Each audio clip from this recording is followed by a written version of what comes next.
Capítulo 8. La vegetación, símbolos y ritos de renovación.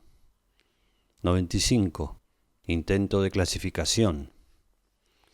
Despertada por Odín de su sueño profundo para que revele a los dioses los comienzos y el fin del mundo, la profetisa Volva declara, abro comillas, recuerdo a los gigantes nacidos en la aurora de los tiempos, en que antaño me hicieron nacer. Conozco 9 mundos, 9 dominios cubiertos por el árbol del mundo, ese árbol de la sabia estructura que se hunde hasta las entrañas de la tierra. Yo sé que existe un fresno al que llaman Yggdrasil. La copa del árbol está bañada por blancos vapores de agua, de donde caen gotas de rocío al valle. Se alza eternamente verde sobre la fuente de Urd. Cierro comillas. El cosmos está visto así como un árbol gigante. Este ideograma de la mitología escandinava tiene sus equivalentes en otras innumerables tradiciones. Pero antes de hablar de ellas por separado, intentemos dirigir una mirada sobre ese conjunto que hemos de ir recorriendo. Árboles sagrados, símbolos, mitos y ritos vegetales. El número de documentos es considerable y su variedad morfológica es tal que ataja todo intento de clasificación sistemática. En efecto, árboles sagrados, ritos y símbolos vegetales se presentan en todas las religiones, en las tradiciones populares del mundo entero, en las metafísicas y las místicas arcaicas, por no hablar de la iconografía y del arte popular. Estos documentos pertenecen a épocas y a culturas extremadamente distintas. Es evidente que el contexto del Yggdrasil, por ejemplo, o el del árbol de la vida de la Sagrada Escritura, son completamente distintos del contexto del matrimonio de árboles que todavía hoy se practica en la India, o del mayo que se lleva en procesión ritual al comienzo de la primavera en los pueblos europeos. Dentro de la religiosidad popular, el árbol ritual desempeña una función que va implicada también en el simbolismo del árbol, tal como los documentos paleoorientales permiten reconstituirlo. Pero esa función está muy lejos de agotar toda la riqueza, todas las valencias de dicho simbolismo. Se puede precisar con exactitud cuáles son los centros de difusión de algunas concepciones fundamentales, por ejemplo la del árbol cósmico, la de los ritos de regeneración vegetal, etc. Esto ayuda en cierto modo a clasificar los documentos, pero el problema de la historia de los temas no tiene para nuestro estudio más que un interés secundario.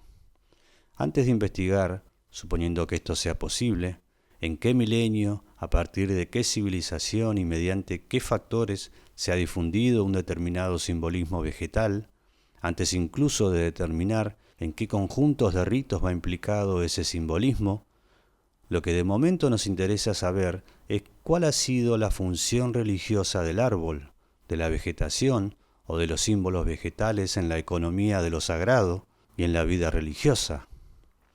Saber qué es lo que revela y lo que significa. Ver, por último, en qué medida sería lícito buscar una estructura coherente bajo el aparente polimorfismo del simbolismo del árbol. Lo que se trata de averiguar es, pues, lo siguiente. ¿Existe una afinidad íntima entre los distintos sentidos, aparentemente tan dispares, que toma la vegetación según sea valorizada en uno u otro de estos contextos? Cosmológico, mítico, teológico, ritual, iconográfico o folclórico.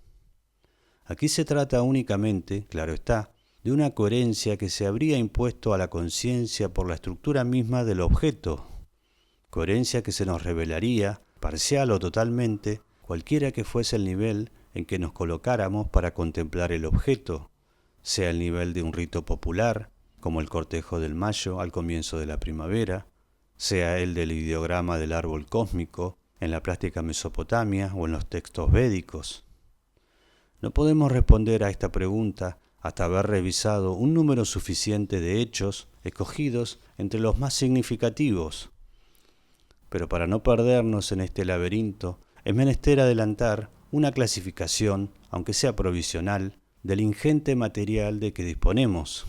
dejando de lado el conjunto de los valores religiosos y de las ceremonias agrarias, que estudiaremos en otro capítulo, vamos a distinguir dentro de lo que podríamos llamar, con expresión no muy exacta pero práctica, cultos de la vegetación, los siguientes grupos. 1. El conjunto piedra, árbol, altar, que constituye un microcosmos efectivo en las capas más antiguas de la vida religiosa: Australia, China, Indochina, India, Fenicia, Egeo. 2. El árbol, imagen del cosmos: India, Mesopotamia, Escandinavia, etc. 3. El árbol, teofanía cósmica: Mesopotamia, India, Egeo. 4. El árbol, símbolo de la vida, de la fecundidad inagotable, de la realidad absoluta, relacionado con la gran diosa o el simbolismo acuático, por ejemplo, Yaxa, identificado con la fuente de la inmortalidad, árbol de la vida, etc. 5. El árbol, centro del mundo y soporte del universo, entre los altaicos, los escandinavos, etc. 6. Vínculos místicos entre los árboles y los hombres, árboles antropógenos, el árbol como receptáculo de las almas de los antepasados, el matrimonio de árboles, la presencia del árbol en las ceremonias de iniciación, etc. 7. El árbol, símbolo de la resurrección de la vegetación, de la primavera y de la regeneración del año, por ejemplo, el mayo, etc.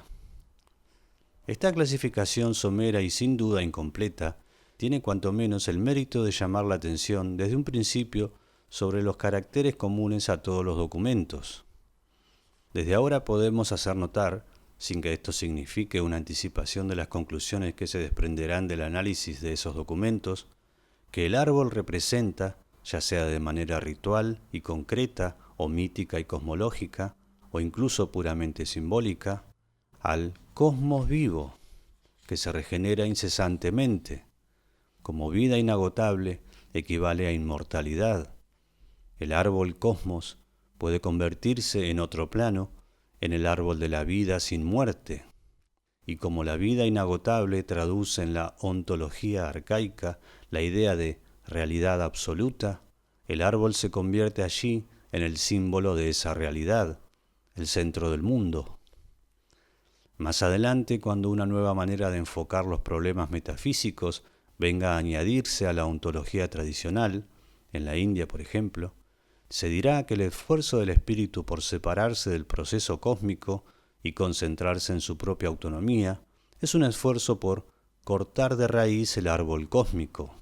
Dicho de otro modo, una superación total de las apariencias, de las representaciones, en cuyo origen está la fuente inagotable de la vida universal.